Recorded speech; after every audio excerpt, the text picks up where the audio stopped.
បាទខ្ញុំបាទបោះ New Media សូមរាយការណ៍បាទគណៈពេលនេះខ្ញុំបាទកំពុងតែនៅក្នុងវិធី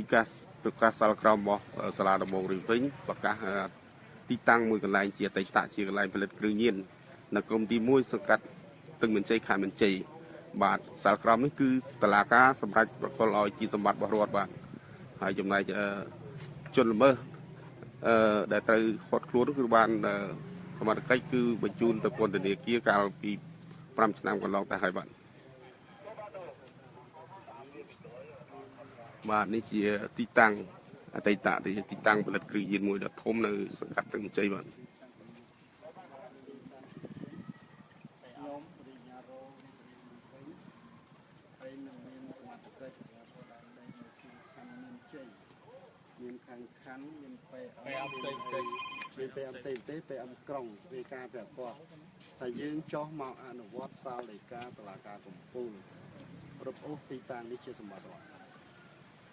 បងដីកាប្រកបបាទប្រាប់មេបដល់ហើយបាទចាំទីទៀតទៅបងឲ្យគាត់មកតាមក្រោយពួកខ្ញុំពិនិត្យស្ថានភាពហើយខ្ញុំរៀបចំអនុវត្តតែម្ដងឲ្យគាត់ចុះមកហើយបងប្អូនខាងកសែតផ្សាយព័ត៌មានបាទឥឡូវបងជួបគាត់មកបងយកសមាជិកភាពយកសមាជិកភាពឲ្យច្បាស់លាស់អ្នកដែលចូលមកហើយយើងអនុវត្តសាលដីកាតុលាការឥឡូវបងតែរឹបអូសទីតាំងនេះជាសម្បត្តិរដ្ឋអត់មានឲ្យបុគ្គលណាមួយបាទញ៉ាំស្វាយើងមុតស្អីមើលស្អីសវណ្ណអាណាសវណ្ណអូសវណ្ណជាប់ផ្លូវយ៉ាងផ្លូវបាទលោកស្រីនាងកញ្ញាទស្សនិកជនទីត្រីបាទបតិជនិតតឡាការនឹងសម្រាប់ប្រគល់ទីតាំងដែលជាអតីតផលិតគ្រឿងញៀននៅក្រុមទី1ភូមិមានជ័យសង្កាត់មានជ័យបាទខណ្ឌមានជ័យបាទប្រគល់ជាសម្បត្តិរបស់រដ្ឋបាទនេះជាទីតាំងមួយដ៏ធំបាទអតីតជាកន្លែងផលិតគ្រឿងញៀន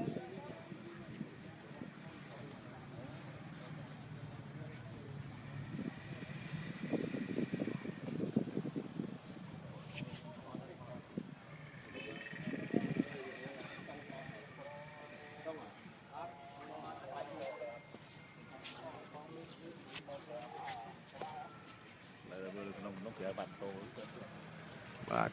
នេះមិនជាទីជាពុំគ្រឹះហ្មងបាទ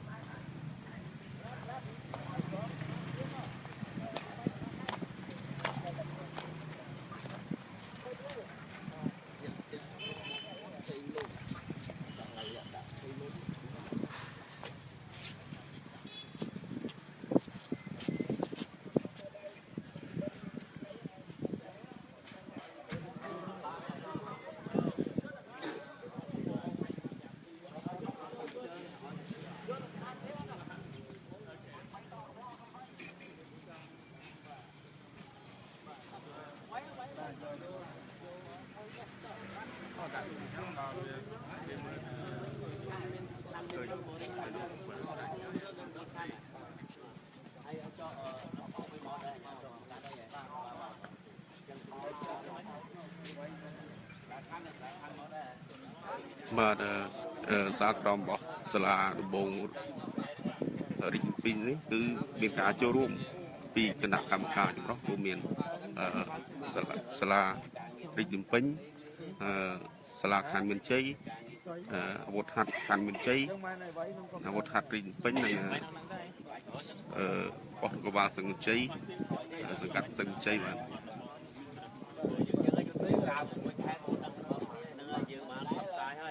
មានដំណើរមួយទៅផ្ទៃបាទថាបានទេ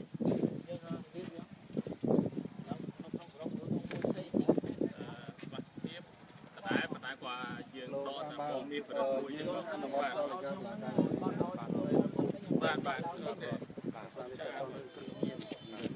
នេះសាលដីកាសាលដីការបស់តុលាការកំពូលគឺសម្រាប់ចេញឲ្យយើងទៅខ្ញុំមិនអាចយើងណាមួយណា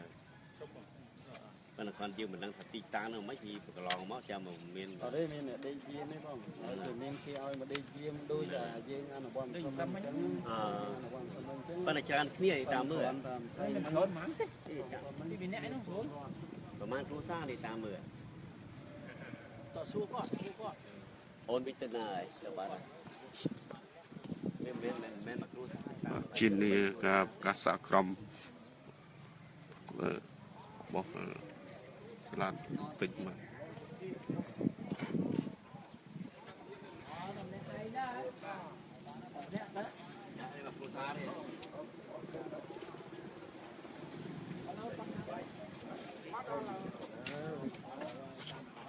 យើងបាយដើមឃើញនេះច្រឡំយើងធ្វើគាត់ថាទៅគាត់មកដល់បង្ហាញថាតែគោលការណ៍បរដ្ឋាភិបាលតែគេសម្រាប់ការកំពូលដូចចឹងថាពោចឹងមិនអាចបញ្ញាណាមកធ្វើឲ្យខាងបានទេចឹងចោលទៅធ្វើអីទៀតបីទៅបាយឯកសារប្រើប្រាស់ខាងសារព័ត៌មានណាដែលថតរូបហ្នឹងតំណែងតំណងជាមួយគាត់ បាទគាត់មេធាវីតំណាងឲ្យរដ្ឋ បាទ តំណាងឲ្យអាជ្ញាធរជាតិជំនាញហើយនឹងជាចំគណៈកម្មការដែលគេចោះក្រាពាក់ព័ន្ធនឹងជំនាញហ្មងអញ្ចឹងថតហើយសុំដីកាសុំសាលដីកាសុំកំណត់ហេតុពីគាត់ បាទ សុំពីគាត់ដើម្បីយើងផ្សាយកុំឲ្យវាផ្សាយទៅវាយើងខ្វះចន្លោះអញ្ចឹងយើងបានពីគាត់មកផ្សាយទៅវាត្រឹមត្រូវមកអញ្ចឹងបានបង្ហាញគាត់ទៅហើយបង្ហាញទៅ បាទ ក្រឹតផងសេចក្តីប្រកាសហ្នឹងប្រកាសអីស្ដីសម្ដេចអីនោះបាទហើយសិតតែផ្សាយជួបទូសាធារណៈហ្នឹងអញ្ចឹងមិនមានស្មាក់លុប បាទ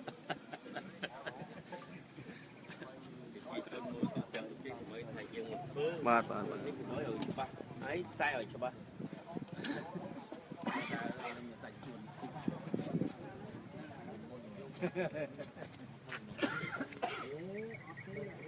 ចាំថតសាក្រម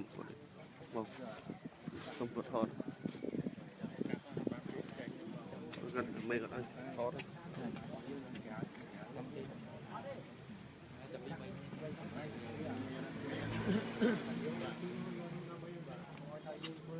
យើងអនុវត្តតាមអាស្អីហ្នឹង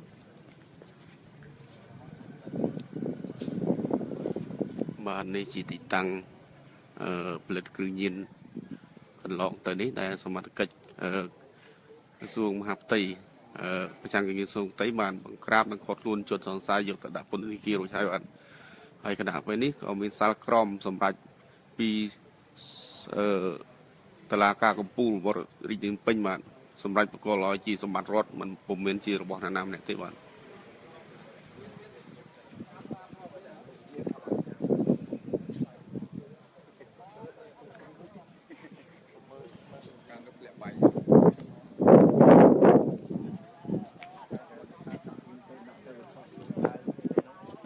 ណាខាងនេះໄວ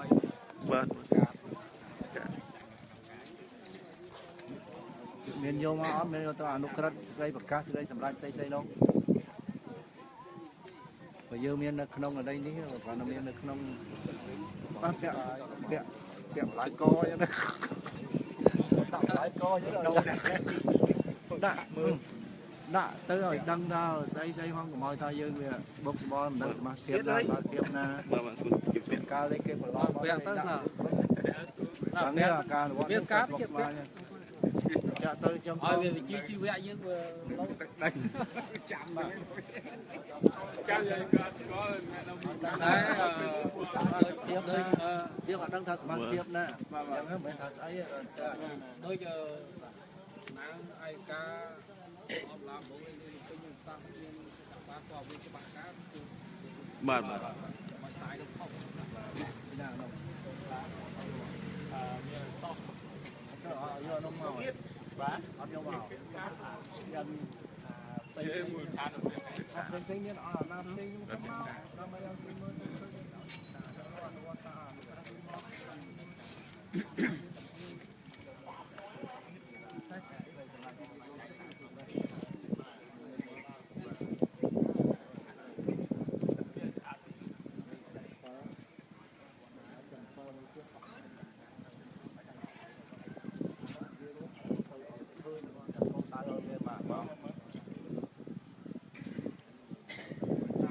បាទបន្តិចទៀតនេះ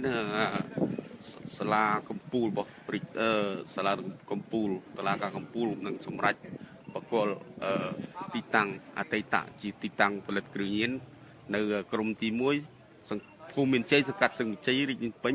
បាទបកគលជាសម្បត្តិរបស់រដ្ឋបាទ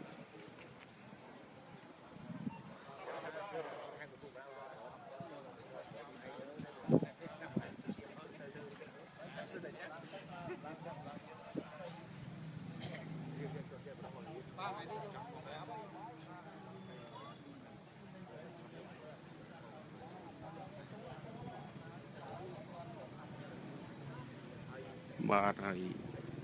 តាមឲ្យដឹងពីមន្ត្រីសាលាដំបងរាជពេញសាលាកំពូលបាទនឹងស្រាវជ្រាវរកទ្រព្យសម្បត្តិដែលជាជនជួញដូរគ្រឿងញៀនបាទដែលមានបន្តបន្ទាប់នឹងបកគលជាសម្បត្តិរដ្ឋដូចគ្នាបាទ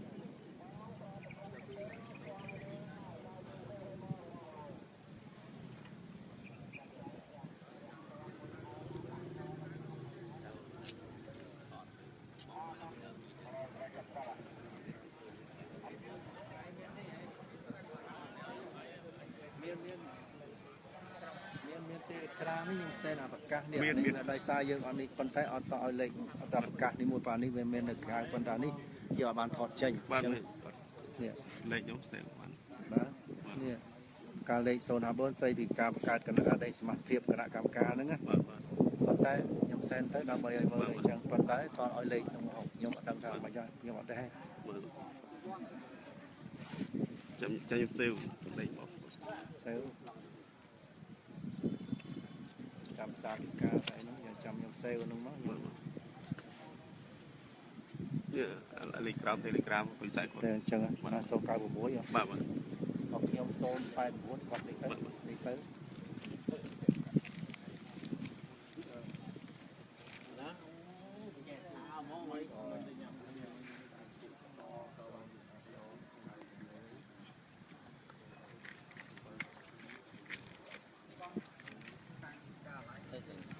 គាត់លេខគាត់ញ៉ាអត់បាទ089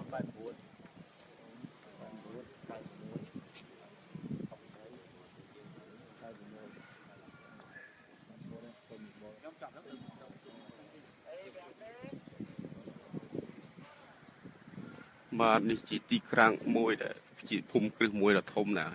ដែលមានដីឡូ2ជាប់គ្នាប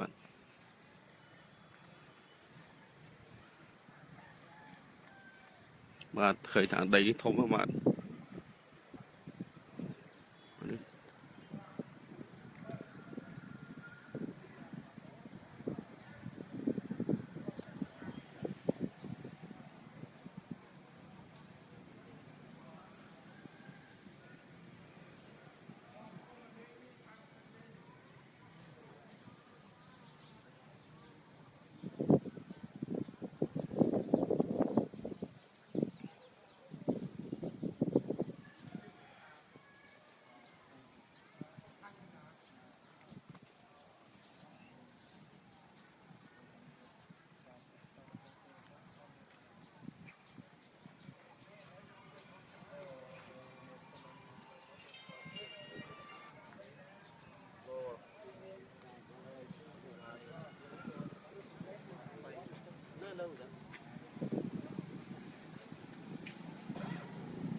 បាទសូមជម្រាបជូនមិនដឹងរឿងនេះបាទបងប្អូននៅខមមិនមកនេះជាការប្រកាសសិលក្រមរបស់សាលាតុលាការកំពូលបាទគឺប្រកាសប្រគល់ទីតាំងអតីតជាទីតាំងផលិតគ្រឿងញៀនដ៏ធំមួយនៅក្រមទី1ភូមិមានជ័យសង្កាត់ស្ទឹងមានជ័យហើយសាលក្រមនេះបន្តិចទៀតនឹងសម្រាប់ប្រគល់ទៅឲ្យជាសម្បត្តិរដ្ឋបាទ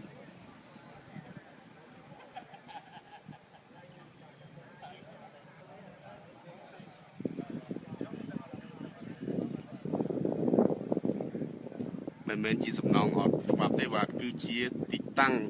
ផលិតគ្រឿងញៀនដែលសមត្ថកិច្ចក្រសួងមហាផ្ទៃបានបង្ក្រាបកាលពីឆ្នាំ2015កន្លងមកហើយគណៈពេលនៅព្រឹកនេះគឺតុលាការកំពូលរបស់រាជាណាចក្រកម្ពុជាយើងបានប្រគល់ទីតាំងនេះជាសម្បត្តិរដ្ឋបាទ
ទស្សនិកជនបន្តិចទៀតនេះ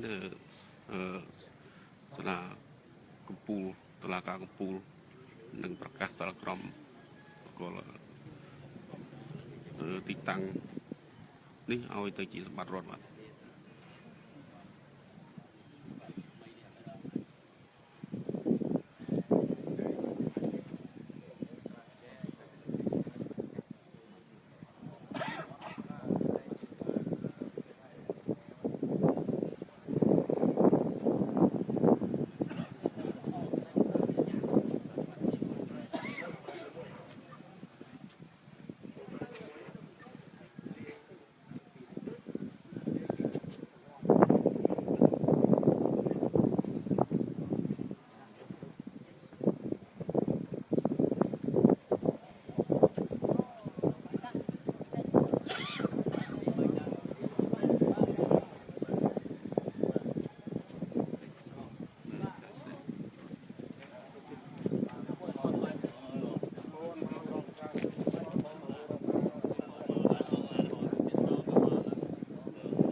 ខ្ញុំសែនឲ្យទៅបងអូននោះនោះបាទគ្រីណាប្រាំបាទ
បាទនេះជាច្រកចូលតាមផ្លូវស្ទឹងលៀកដែលជាទីតាំងដែលអតីតទីតាំងផលិតគ្រឿងញៀន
ក្រុមមួយភូមិមានជ័យសង្កាត់ស្ទឹងមានជ័យក្បែរទេសនៈស្ទឹងលៀក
បាទទស្សនិកជននេះជារឿងមិនជារឿងអីទេគឺប្រកាសសាលក្រមដកហូត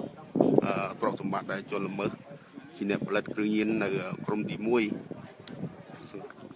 ភូមិមានជ័យសង្កាត់ស្ទឹងមានជ័យខណ្ឌមានជ័យបាទដកហូតជាសម្បត្តិរដ្ឋបាទទៀតនេះសាលក្រមរបស់តឡាការកំពូលនិងសាលាដំបងរៀងពេញបានចេញសេចក្តីប្រកាសឲ្យបាទទៀត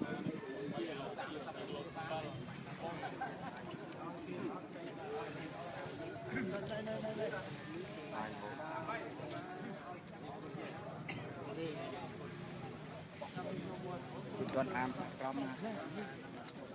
នៅខ្ញុំអាសាក្រម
បាទនេះជាបរិវេណទីតាំងផលិតអតីតទីតាំងផលិតគ្រឿងញៀននៅក្រុមទី1សង្កាត់ស្ទឹងមានជ័យខណ្ឌមានជ័យបាទឃើញថាដីតំបន់នេះគឺធំណាស់បាទមានផ្ទះល្វែងមួយពីរល្វែងជាប់គ្នាហ្នឹងឯសល់ដីច្រើនណាស់ដែលក្រុមជនល្មើសរកស៊ីផលិតគ្រឿងញៀនបានដែលទិញបានទ្រព្យសម្បត្តិហើយគណៈពេលនេះក៏តឡាការកំពូលនិងតឡាវងរីពេញបានដកហូតវិញដែរបកគលជាសម្បត្តិរដ្ឋបាទ ក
ពេលដឹងកាលដកហូតថ្ងៃណាថ្ងៃឈប់ខ្លួន នោះមានឯការបស់គេខាងនោះ បាទ ចាំ ចាំ គង់ទៅមើល ហ្នឹង ឯកាដល់គាត់30 3 6យើងកូនមើល ចាឈ្មោះជនរៀនមួយគេ ដឹងទេរឿងយូរអត់យូរហើយមិនដែលបានខ្ញុំមិនដែលបានចុះមកលើកមួយ នេះគឺកលឲ្យបលិសតាមកម្មតាអន្តរវ័យ ហើយទៅតវិញ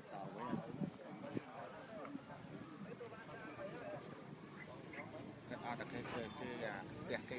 ធំមែនអីចឹងជាការពីអីមិនដែលបានមានក្បែរចូលទៅ គាត់គេប្រៃដែរញ៉ាតែត្រូវលឹកញៀននេះ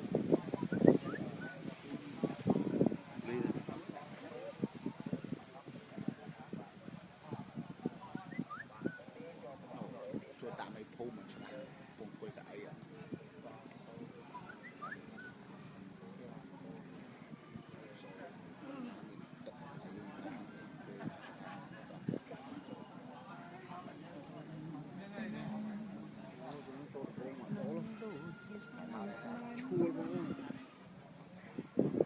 ទឹកគេ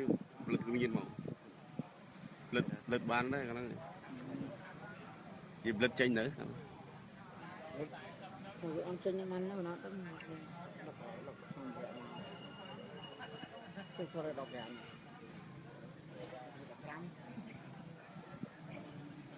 đây đây tôi chụp con răng hơi con rồi chụp con nó treo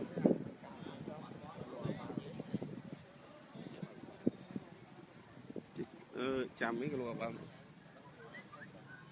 ba con tôi ăn được sẵn thế tôi cho bao giờ các bạn ta qua tôi như thế ngày đó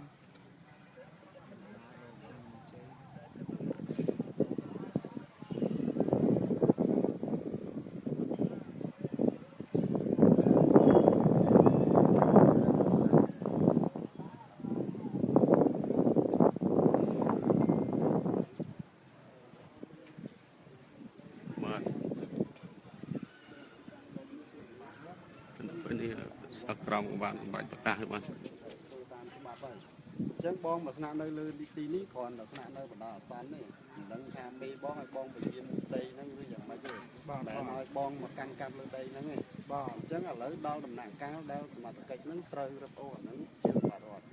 អញ្ចឹងក្នុងនាមដែលបងចុះមកបិណ្ឌក្រុមបងទាំងអស់ហ្នឹងពីមុនស្នាក់នៅខ្ញុំនៅផ្ទះធម្មតាផ្ទះបាទអញ្ចឹងអ្នកផ្សេង អ្នកផ្សេងទៅលើផ្ទះដែរបាទឥឡូវសិតតែមានផ្ទះរៀងខ្លួននៅហើយនៅលើផ្ទះនេះមានអីវ៉ាន់មានអីទេផ្ទះតបកផ្ទះទៅទីបងមកស្នាក់នៅក្នុងនាមជាអីបើយាមផ្ទះឬក៏មកស្នាក់នៅយ៉ាងម៉េចក្នុងយាមសម្ភារៈរបស់គណៈបព្វជិជនដូចជាម៉ាស៊ីនបូមទឹកអីមានណាគេយកមកដាក់ហ្នឹងសុកផលអាដាមសុកផលបាទហើយឥឡូវក្នុងនាមគណៈកម្មការអនុវត្តអញ្ចឹងត្រូវសម្រេចអូសនេះជាសម្បត្តិរដ្ឋអញ្ចឹងបងរីកាទៅជួនឯកឧត្តមអាដាមក៏ដូចជារីកាទៅជួនមេបងដែលគាត់ឲ្យបងស្នាក់នៅគណៈកម្មការយើងសម្រេចទុកពេលឲ្យបងក្នុងរយៈពេលណាមួយដើម្បីឲ្យបងរើអីវ៉ាន់នឹងចេញហើយនឹងបងរៀបចំរីកាឲ្យហើយពេលដែលបងរើចេញគឺយើងចុះមកពិនិត្យមួយសារទៀតថាបងរើចេញនៅឯនៅដើម្បីយើងបិទទ្វារហើយយើងបកគលអាហ្នឹងទៅឲ្យខាងគណៈកម្មការដែលគាត់រៀបចំហ្នឹងគឺរឹបអូសដើម្បីលក់លុយចូលរដ្ឋបាទអញ្ចឹងចាំមើលខ្ញុំជែកមួយគណៈកម្មការសម្រាប់ទៅពេលឲ្យបងរយៈពេលប៉ុណ្ណាដើម្បីឲ្យបងរើចេញបាទអញ្ចឹងបាទហើយចុះបងថាអ្នកណាគេមកហ្នឹងមកនៅអត់ទាន់ឃើញតែត្រឡប់មកវិញផងប៉ុន្តែនេះយើងរឹបអូសហើយគ្រាន់តែទុកពេលឲ្យបងដើម្បីរៀបចំធ្វើចេញណាបងហើយខ្ញុំជឿថាអស់លោកដែលគាត់ឲ្យបងមកយាមតែជាក្នុងនាមគាត់ឲ្យយាមតាមផ្លូវច្បាប់ពីរក្សាផ្ទះនឹងអត់មាននៅទេតែមើលតែឥឡូវអានេះវាតគ្នាចេះមុនដំបូងខាងការិយាល័យទី5ខទាហានបន្ទាប់មកបកគលទៅឲ្យយុវដ្ឋានភេរវកម្មក្រសួងមហាផ្ទៃបន្ទាប់មកបង្កើតអគ្គថ្មីបកគលឲ្យអគ្គអន្តរវេសអាហ្នឹង ថាគេបើគេអស់លុយគាត់ឲ្យបងមកយាមទីតាំងនេះទេតែនៅអញ្ចឹងចាំពេលខ្ញុំធ្វើដំណើរហេតុខ្ញុំចាំការសម្ដែងថាទុកពេលលើបងប្រហែលដើម្បីបងរៀបចំអញ្ចឹងក្នុងពេលហ្នឹងបងអាចរៀបការទៅនាំបងទៅហើយយើងនឹងចោះមកបណ្ដឹងភាសាទៀតដើម្បីថារៀបចំអាហ្នឹងហើយយើងបិទវាបិទអីហើយអញ្ចឹងទោះបីគាត់មកពេលនេះក៏ពួកខ្ញុំត្រូវអនុវត្តដែរណាបើគាត់បាននេះឲ្យតតមកលឿនមកដើម្បីនេះព្រោះខ្ញុំរៀបចំអនុវត្តហើយខ្ញុំទៅជែកជាមួយអាដាមសិទ្ធអាដាមអនុរដ្ឋលេខាធិការក្រសួងយុទ្ធភអនុរដ្ឋលេខាធិការក្រសួងរ៉ែងថុហើយនឹងមានអគ្គលេខាធិការអាជ្ញាធរជាតិពញានបងវិជ្ជរិទ្ធក៏គាត់មកដែរតែដោយសារប៉ុណ្ណឹងគាត់រវល់នេះមានក្រុមការងារគាត់សិទ្ធអគ្គនាយកអគ្គនាយករងមកអញ្ចឹងបងតំណែងគាត់ឲ្យមកលឿនឲ្យខ្ញុំទោះបីគាត់មិនមកក៏ខ្ញុំត្រូវធ្វើការងារខ្ញុំដែរណាបងបាទហើយតែមើលខ្ញុំជជែកមួយគណៈកម្មការទុកពេលប្រហែល2អាទិត្យឬ3អាទិត្យដើម្បីឲ្យបងរៀបចំទៅសូថាមានម៉ាស៊ីនផុនអាដាមលើផុនគណៈបកផុនអីយើងរៀបចំចេញឥឡូវចេះយើងបាទហើយបងបើកទ្វារគាត់ទេចូលមើលអត់បានមានវិជាដាច់ខាតព្រោះតាមបន្ទប់មានរោងយុគឋាននៅទីនេះដែរបាទអញ្ចឹងបងបានតឡើងកម្មចដាពីក្រោមដល់លើហ្នឹងខាងអាជ្ញាធរជាតិគ្រឿងញៀនបងរាយការណ៍ទៅអាដាមវិជ្ជរិទ្ធថាពួកគាត់ដែលគាត់យាមគាត់មិនអនុញ្ញាតឲ្យយើងបើកទ្វារដល់ចូលមើលបន្ទប់ទេអញ្ចឹងយើងអត់ដឹងថានៅក្នុងហ្នឹងមានអីខ្លះទេអញ្ចឹងបងរាយការណ៍ទៅអាដាមវិជ្ជរិទ្ធដើម្បីអាដាមវិជ្ជរិទ្ធរាយការណ៍ទៅថ្នាក់លើបន្តទៀតណាបងរាយការណ៍ទៅគាត់ភ្លាមរាយការណ៍ទៅគាត់ភ្លាមបងបងអ្នកណាគេមិនអនុញ្ញាតឲ្យសមត្ថកិច្ចបើកទ្វារចូលអ្នកណាគេខ្ញុំត្រូវការពារខ្លួនឯងសម្រាប់ខ្លួនឯងឬមួយខ្លួនឯងគាត់ថាឲ្យនៅខាងក្រៅគាត់មកដល់ឥឡូវហើយគេខ្ញុំចង់ដឹងថាអ្នកណាគេខ្ញុំអនុធានយុគថាឈ្មោះអីផានភក្តីបាទបងរាយការណ៍ទៅបងវិជ្ជរិទ្ធបើវិជ្ជរិទ្ធអាយដាមវិជ្ជរិទ្ធមានការគាត់រាយការណ៍ទៅសម្ដេចហើយក្នុងកំឡុងពេលដែលគាត់មិនទាន់មកខ្ញុំក្នុងនាមខ្ញុំជាគណៈកម្មការខ្ញុំសុំចូលទៅបើកទ្វារគ្រប់បន្ទប់ដើម្បីមើលថាមានអីខ្លះបើបងមិនអនុញ្ញាតឲ្យពួកខ្ញុំធ្វើតាមផ្លូវច្បាប់ខ្ញុំអាចអញ្ជើញបងចេញទៅក្រៅពួកខ្ញុំចូលពិនិត្យដោយសមត្ថកិច្ចពួកខ្ញុំអញ្ចឹងបងជាសមត្ថកិច្ចបងត្រូវយល់ដឹងថាការងារអនុវត្តបើបងរៀបរៀងសមត្ថកិច្ចក្នុងការអនុវត្តបងត្រូវប្រឈមនឹងអីខ្លះបងត្រូវយល់ពីបញ្ហាច្បាប់គេអត់រងចាំទេណាតែបើបងថាឥឡូវខ្ញុំគ្រាន់តែពិនិត្យមើលតែនៅក្នុងអាគារក្នុងផ្ទះហ្នឹងមានអីខ្លះទេគណៈកម្មការទាំងអស់ពិនិត្យមើលគេខ្លះខ្ញុំកំណត់ពេលឲ្យបងរយៈពេលប្រហែល2អាទិត្យ3អាទិត្យដើម្បីឲ្យបងរៀបចំអីវ៉ាន់ចឹងបាទរឿងតែទៅបងវាសិលារៀននៅបាទខាងយុឋានអុកថៃសិលាដែលគាត់ឲ្យអនុធានយុឋានមកគាត់អត់បានមកបងសិលាបាទហ្នឹងហើយតែគាត់មកគាត់កំពុងស្ទះផ្លូវច្បារអំពើនេះចេញពីមកគណៈកម្មការលោកអើយនេះខាងគណៈកម្មការគាត់បញ្ញត្តិចូលធ្វើការឆែកឆេរបើកបន្ទប់បើកអីមើលឲ្យគាត់ចូលអត់ដល់ពេលទៅវាតែគាត់ថាគាត់ត្រូវចូលទៅបើកបន្ទប់បើកអីមើលគាត់អត់នៅចាំយើងទេហើយបើកមើលមិនអាហ្នឹងបានគាត់ចេញមកធ្វើការភាសាទៀតគាត់ចូលអត់ចាំបែឯងមកណាគាត់ចូលមុនណាឥឡូវយើងឲ្យគាត់ចូលហើយ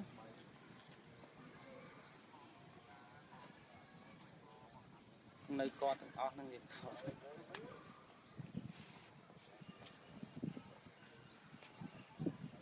ឡូវបានអញ្ចឹងមកដល់ពេលវាទៅ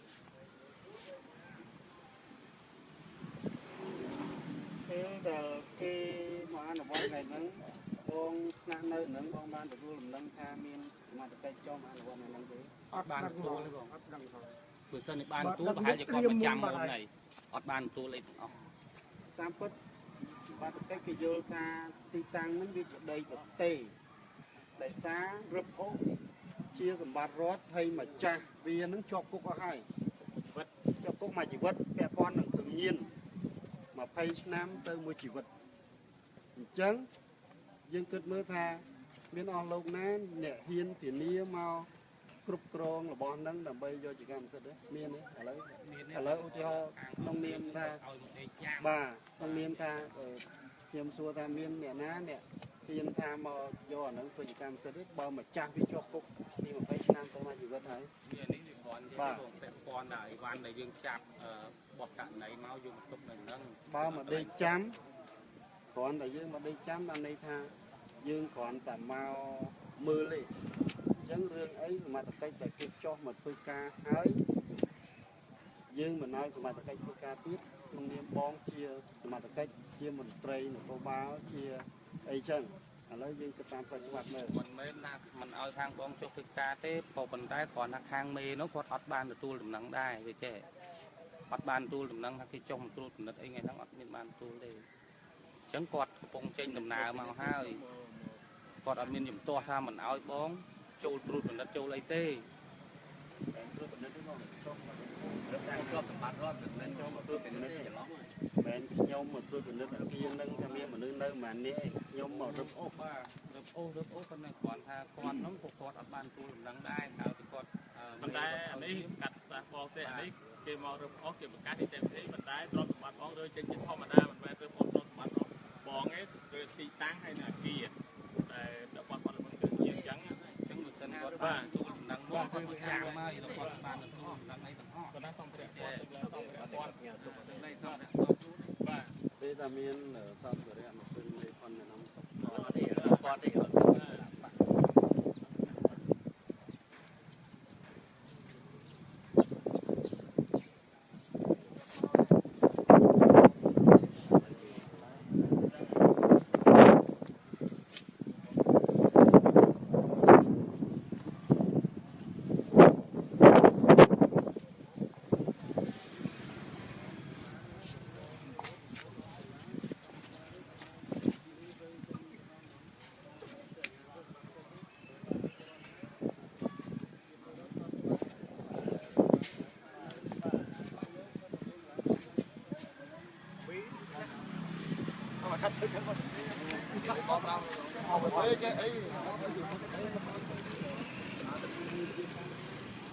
Ayo keng sana nih.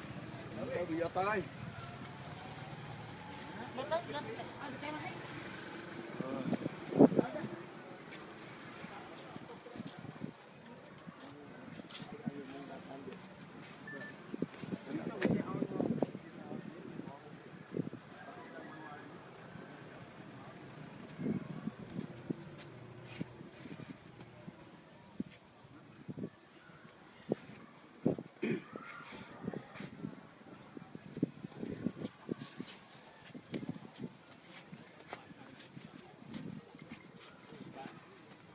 Răng chưa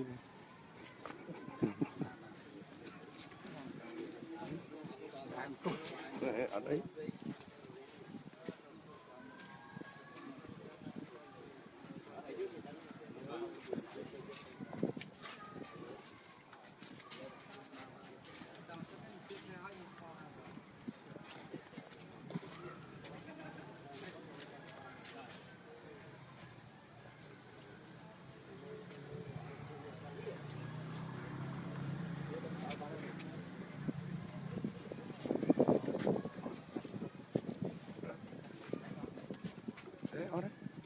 Rồi ra quấy trận đây ra của mày.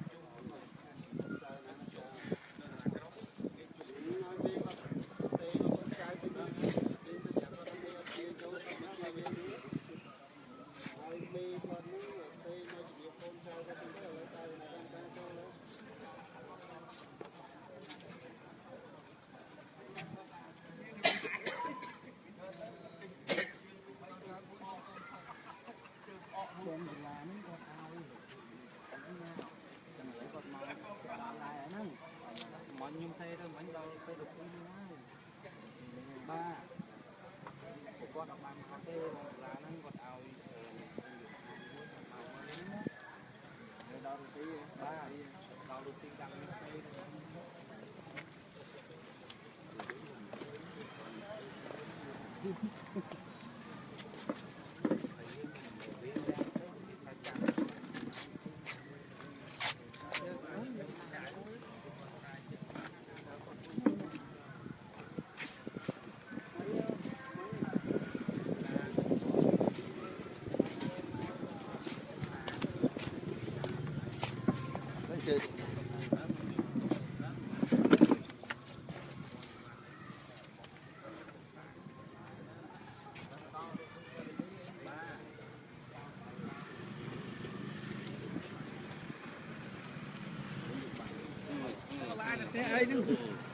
បាំងយើងដែរ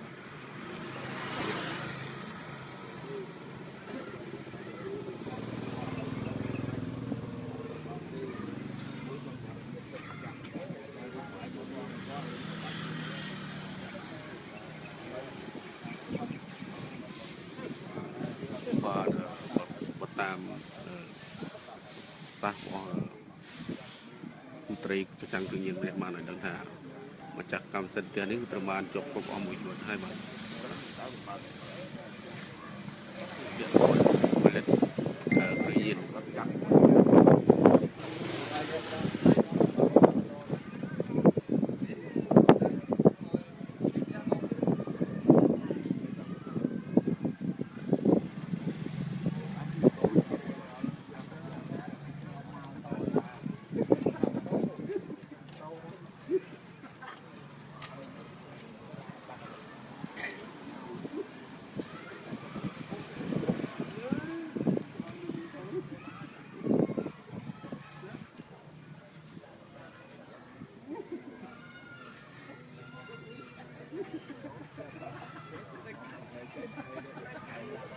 ចេញមកលេងត្រូសុត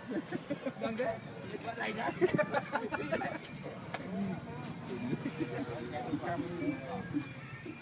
ហើយលួននេះអាមានផាត់បាយ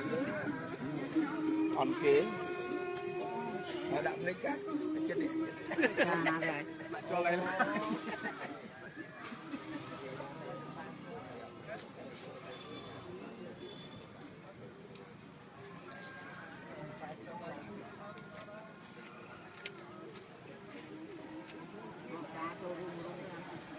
ចាក់បាត់ហើយពីគុំខ្ញុំលុតអាណាលីតាមនោះជួយឲ្យគុំមានគុំបាទគណៈពេលនេះខ្ញុំបាទប៉ុស្តិ៍យូសូមសម្រាប់បន្តិចសិនបាទបន្តិចទៀតនេះគណៈកម្មការចម្រុះនឹងចុះចែកឆេទីតាំងនេះបន្តចេញសេចក្តីប្រកាសបាទផ្សាយ live ផ្ទាល់ជូនប្រជាជនបន្តនេះ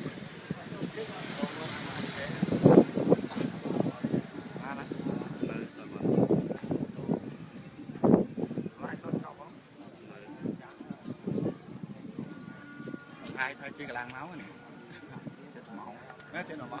អត់ទេ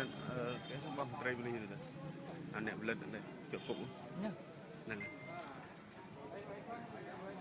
ចឹងបើអញ្ចឹងមកវិញខ្ញុំកៅទៅក្រាបមកចាប់មឹកតារានៅរាមួយគឺហ្នឹងមកថាពលិប្រមាណអ្នកជាប់ចាក់នៅលើចង់100មក100មកគឺនេះគឺទីតាំងវុធមកថាហើយនេះនេះតែចាប់សាត់មកជួយចាប់សាត់មកជួយទៅមកជួយ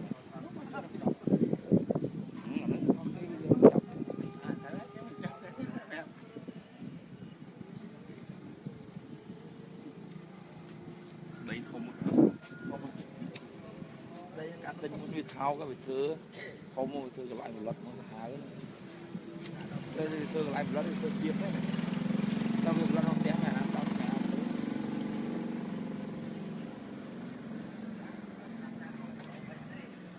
ចាស់ជាប់គុកមួយជីវិតអូ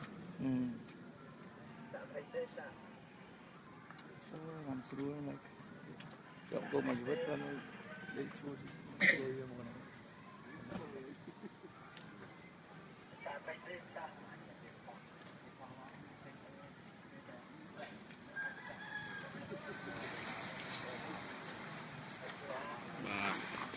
ចនេះនៅគណៈកម្មការនឹងចុះឆែកតាមបន្ទប់ដែលជាអតីតជាកន្លែងពលគ្រា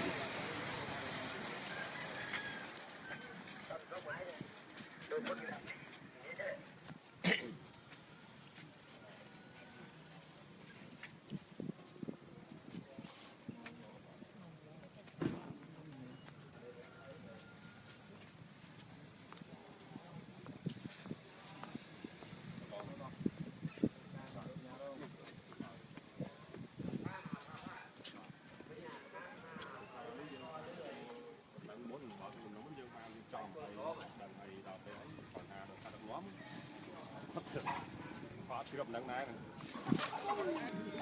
cuối lại với mơ những bài bán là phụ dương là đó tôi cầm lăng như nó mơ thay và thầy lấy được keng bọc như này keng bọc tàu vậy được tận thầy bán thầy chỉ là cầm lăng để gì mà nó bon là nước nhiều thầy thầy phụ dương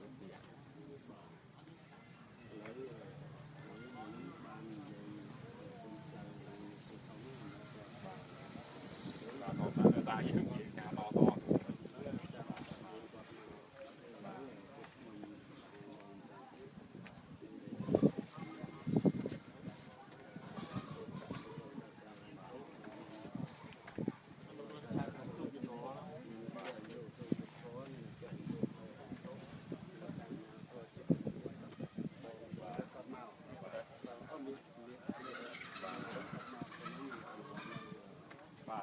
bỏ cái này là phải cài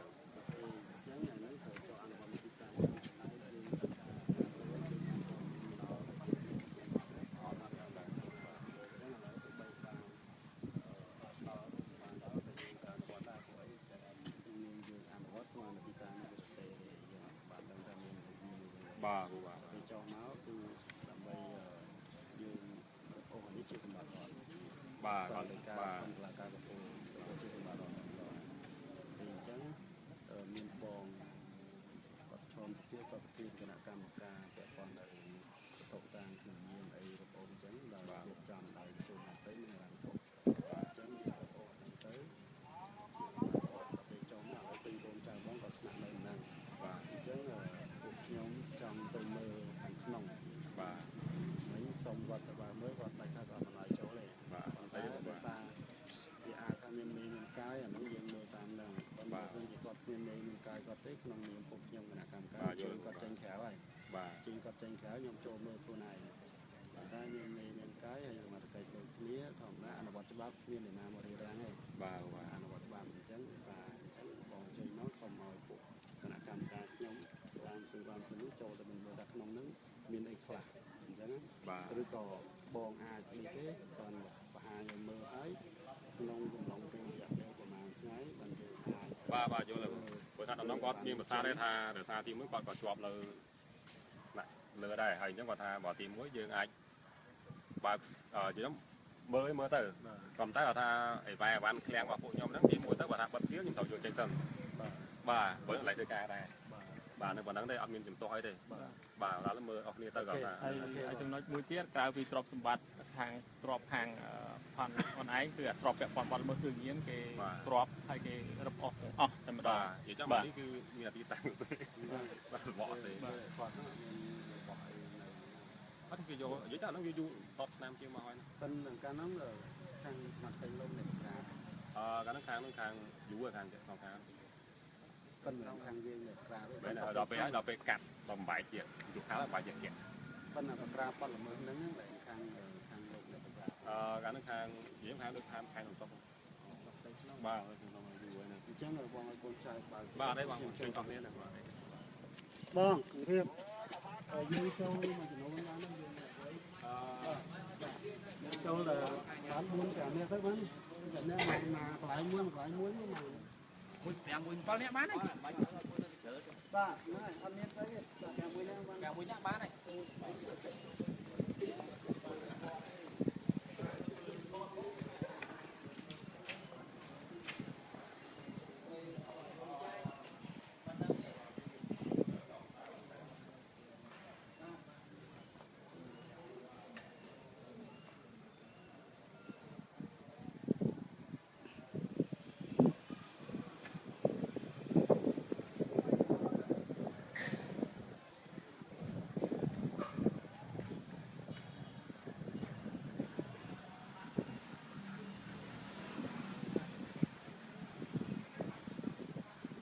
បាទគណៈពេលនេះខ្ញុំបាទប៉ុស្តិ៍ New Media សូមអរគុណស្គូលលាបាទ